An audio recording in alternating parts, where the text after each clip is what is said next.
Once again, good morning, beloved ones. Turn to someone and tell them, let's see. How about Happy New You? Happy New You. Happy New You. Happy New You. So the question that I'm going to ask from Jump Street is this. Although this is a brand new year, how much of last year are you bringing into this year? That's the question. How much of last year are you bringing into this year? Now, we know we want to bring the good stuff, the stuff that's working and, that's unfolding. But how much of last year are you bringing into this year that perhaps did not work as well, did not serve you as well, and that you've been sort of holding on to year after year? So the second question would be then, how much of the year before found its way into last year? Right? And we could go on. And how much before that year did the year before that year move into that supposedly new year? Now, if you were here for the New Year's Eve service, I talked about unfinished business. I think it was my New Year's Eve service, wasn't it? I thought maybe it was the Sunday before, but whatever. Either it was Sunday before last or New Year's Eve service. But we talked about unfinished business, and sometimes that's a necessary thing. But there is a difference between unfinished business and repeat business. Right? Something is unfinished, but sometimes we have repeat business. The same old, right? And how much of the same old are we bringing into this new year without even realizing that we're just going to get more of the same, right? Because if you don't recognize that you're bringing the same old into a situation, you're going to get more of the same. It's the same old story. It's the same old story. It's the same old problems, right? The same old unfulfilled desires, the same old dreams that you've had over and over again. Some of us been having the same dream and holding on to something we've been wanting for years and years, yet there's been no progress and no movement toward the fulfillment of that dream. We just keep holding it. We just keep bringing it. It's like the line in the story when we do the same thing and carry the same baggage over and over and over again. It made me think this morning of the story from The Help, when Abby says to Miss Hilly, "Ain't you tired? Ain't you tired, Miss Hilly?" Right? Because Miss Hilly was busy in the negativity, right? Busy bringing all of her mess and her stuff and spewing it on people and carrying it around and bringing her prejudice and her hatred and her own unfulfilled dreams and desires. And she would say, "Ain't you tired, Miss Hilly?" Doing the same old thing. And we could ask each other, turn to somebody and ask them, "Ain't you tired? Ain't you tired?"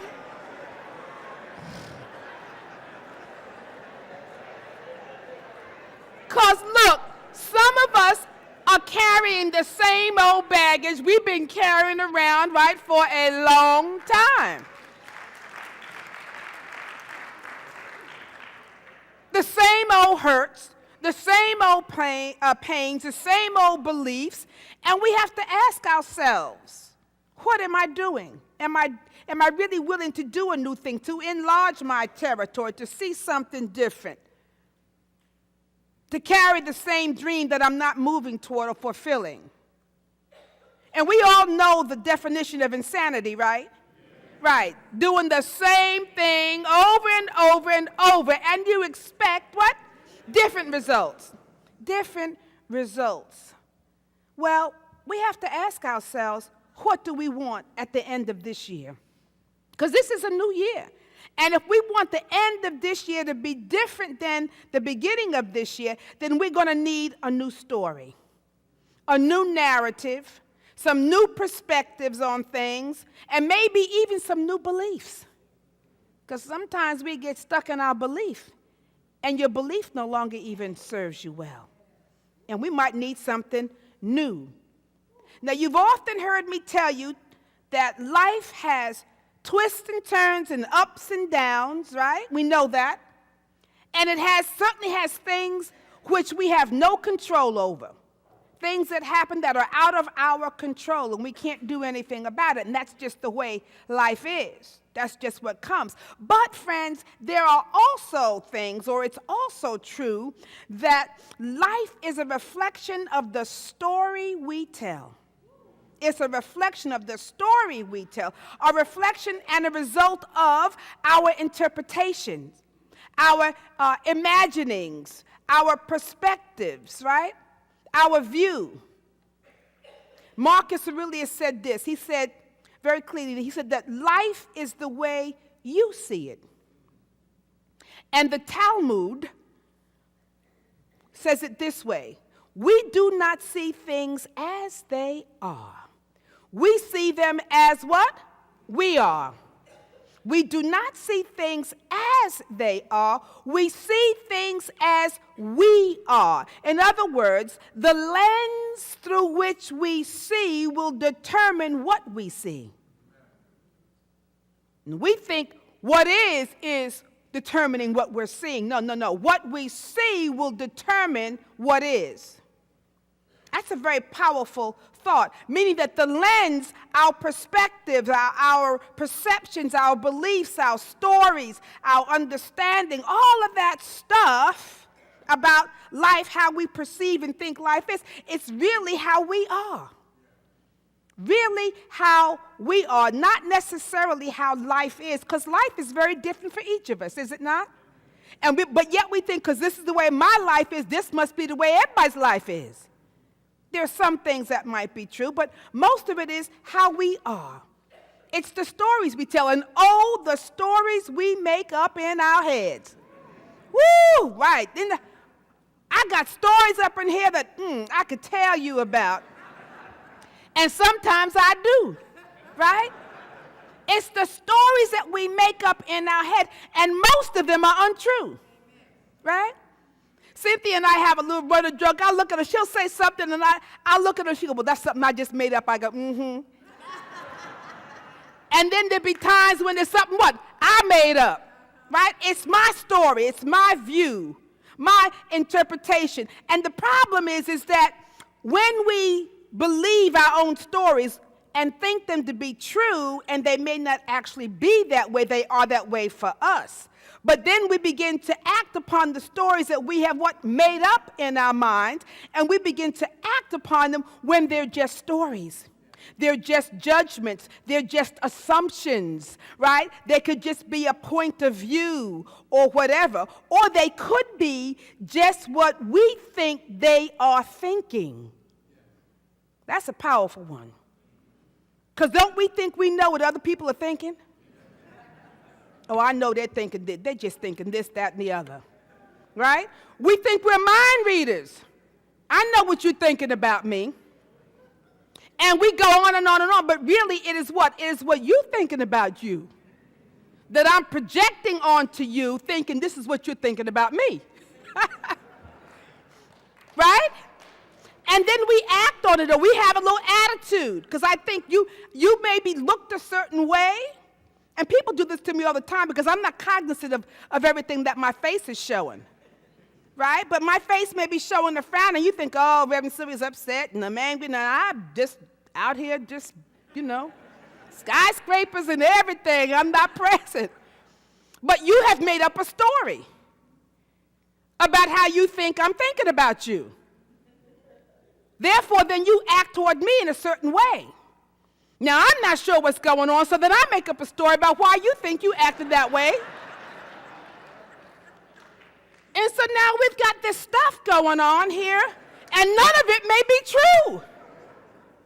But yet we act on it, yet, we actually believe it. And it's just a story. It's just something that we're telling ourselves. We all have stories that we tell. So the question is, what is the story that's going on in your head? And what are you telling other people about your story, about your life? See? Because it's your life and it's your story. It may or may not really be true or reality, but it's what you feel. And so what are you telling people about your life and your story? We all know people who tell the same old story, right? No matter what's going on in their life. It's the same old story that they are always telling because it's their modus operandi. That story, it's the way they relate to the world. It's the way they relate to whatever is happening from them, the lens that they're looking at. So they might always have something going on. You ever know people that always have something going on? There's always something, some misfortune has happened, or they got somebody done them wrong story, right? Or they may even have some reason why things did not unfold the way they should have unfolded. Or there's always some excuse as to why this didn't happen, or why they couldn't do this, or how they didn't step up because, see, what had happened was there's always a story, right? And life is hard for them.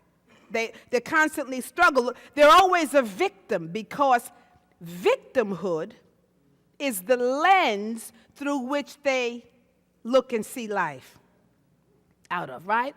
Victimhood is that lens that they look through and they see, and whatever you look through and whatever you see then becomes, therefore, what? Your experience.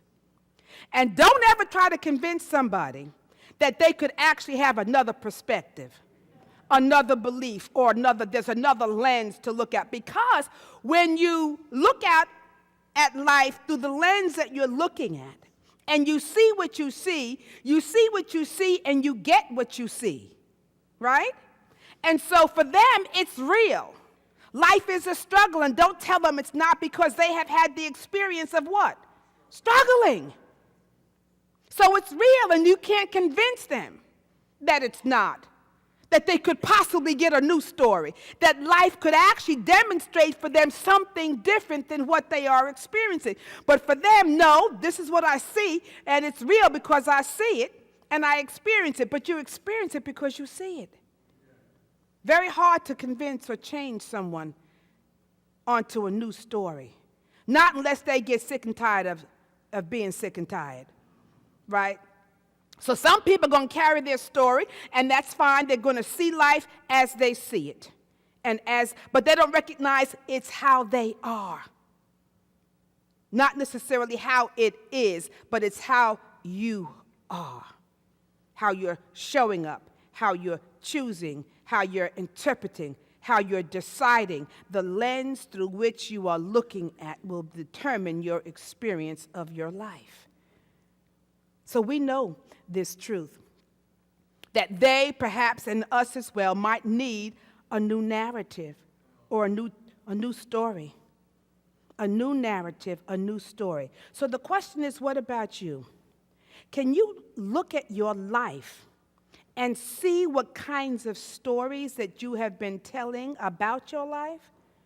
About yourself? Can you look at your life and the reflections and the things that have happened and the things that have come and the things that you are experiencing and be able to discern, well, this is the story that I've been telling?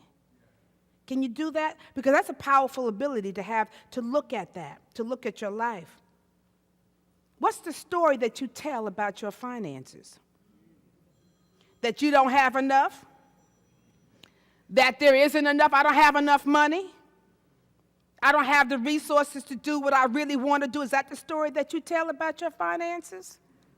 It's the economy. It's hard. It's a struggle out here. What's the story that you tell about your relationships?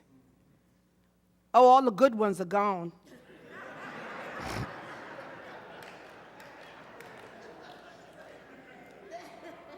They don't get me, right? They don't understand me.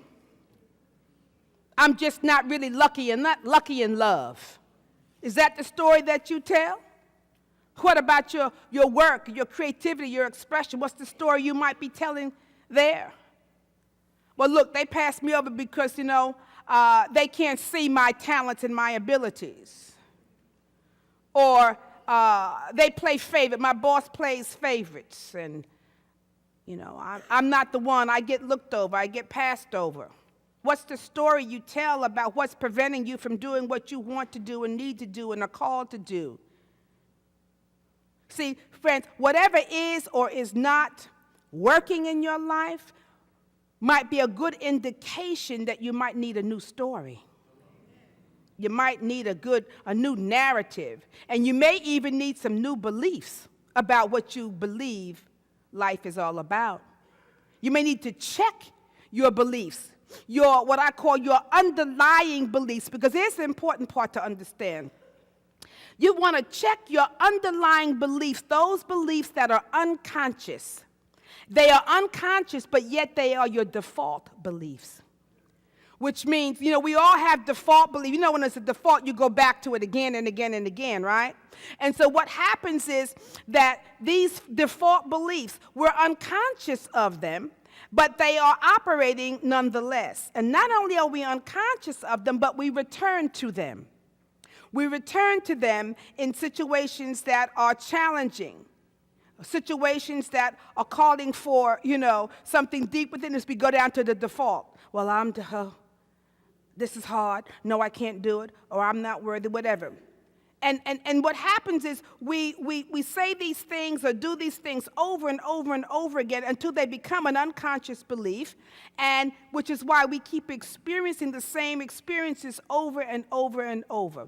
So we might want to check out what beliefs, if you keep having the same patterns or experiences or whatever, we got to check out what beliefs we might be holding that keep producing the same experiences for us, because it may be just simply a conditioned belief, something that we no longer really believe in, but yet it's operating nonetheless.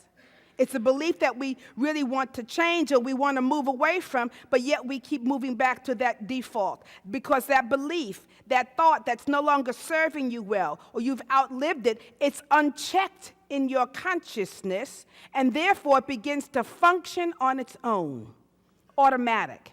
This is what a conditioned belief does. You don't have to think about it, it's automatic. You don't have to think about how to breathe, you automatically do it. The body is conditioned to do that. There are certain things that we no longer think about what we're conditioned to do. And we have certain beliefs that we no longer believe, but we're conditioned to function and act as if this belief is truth for us.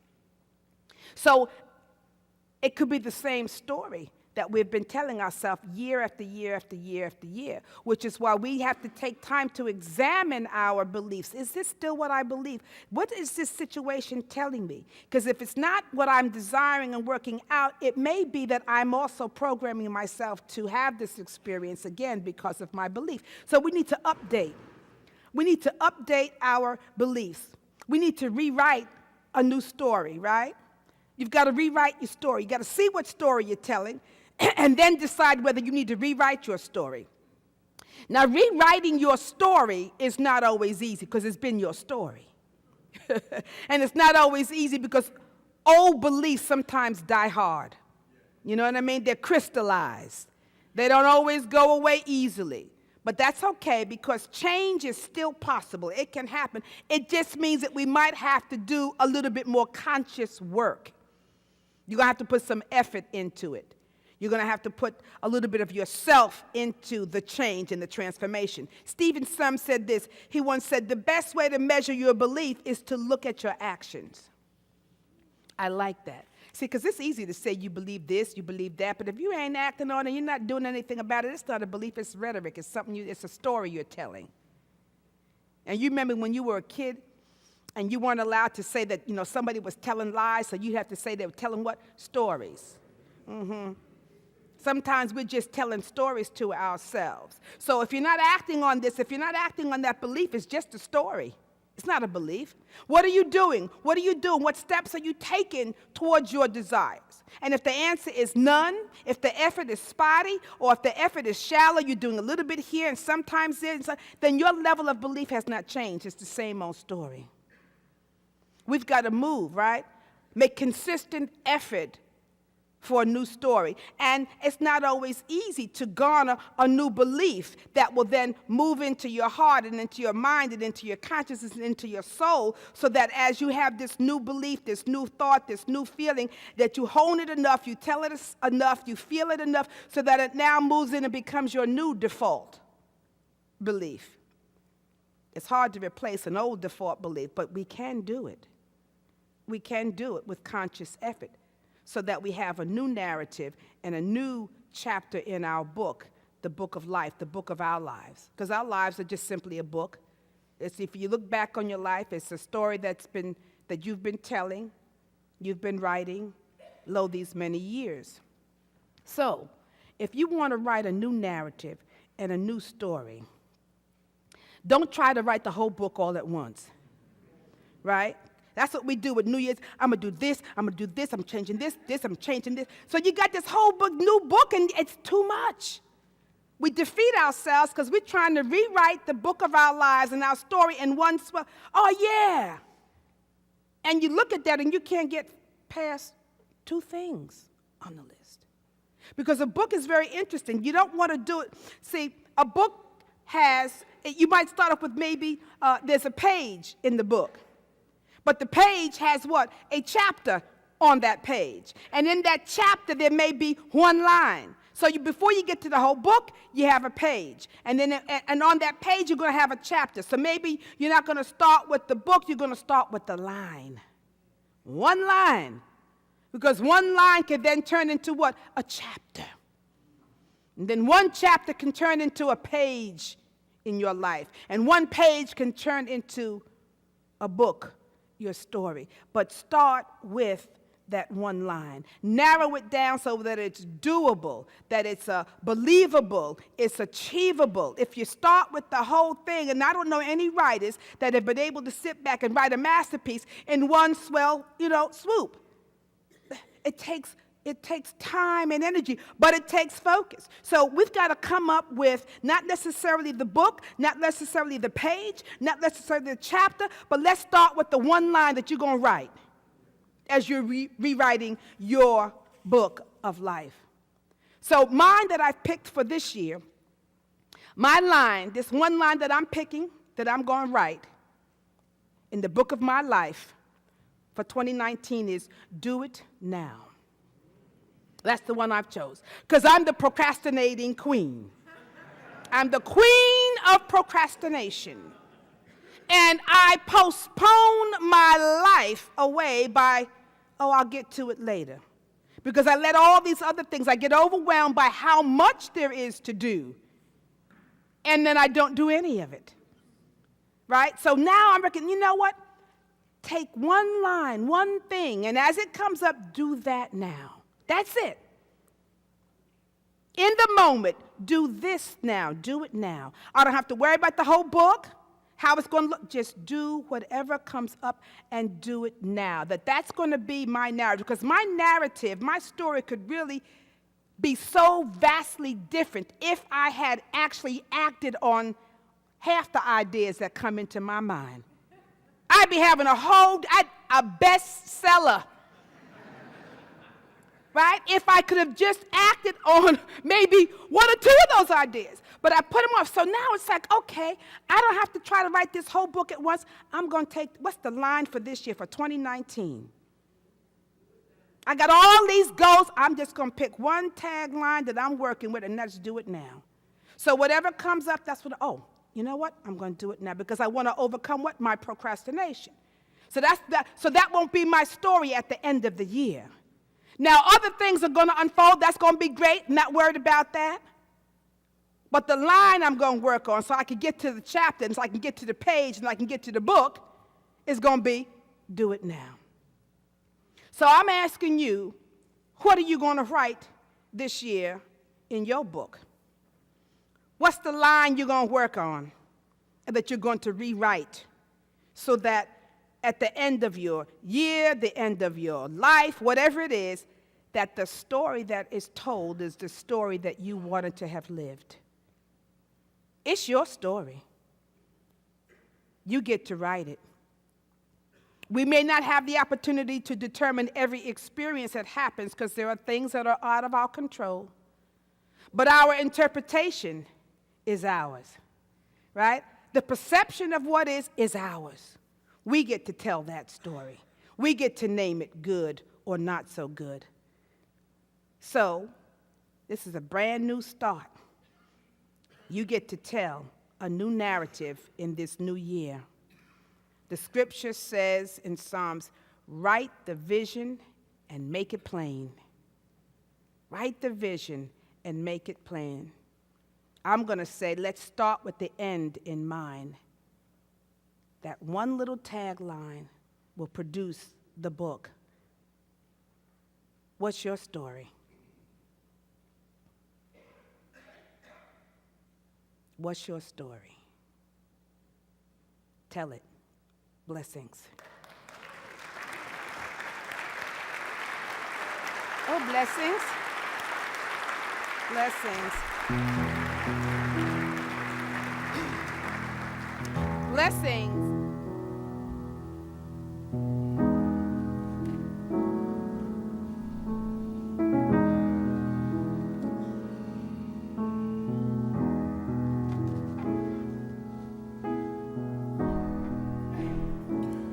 Well, they gild their houses in preparation for the King,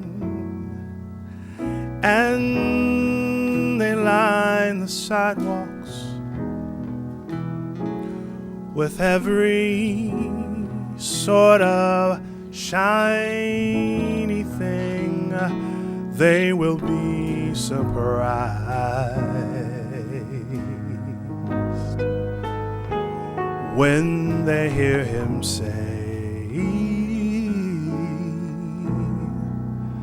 take me to the alley,